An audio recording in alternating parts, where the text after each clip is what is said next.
Pharmacy-na COVID-19 test report piramle. Hauji state asida COVID-19 Laichat asiga mari lainena miyamna pukning laitadana laidingai star asida pharmacy amana COVID-19 test report piramba thengnabadagi Director of Health Services na athuba matamda pharmacy aduda CA thaduna report pikharakna bakhan khrei press na phamu pawgi matungina Imphal West District ki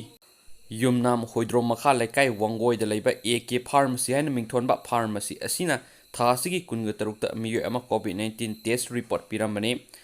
test report aduda maming laifam gender sahi contact number date of birth Aadhaar number result haina mathang thabago loyana hogedro koba miyo amana authorized signature tawi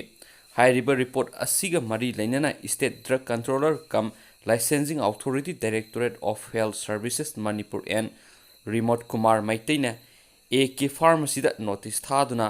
unauthorized oiba mono COVID-19 test report piribano haiba asi athuba matamda ayiba sorol pidno khangala kadabani haiduna se thakra hena spausin makhatana phongdorokli. Thank you.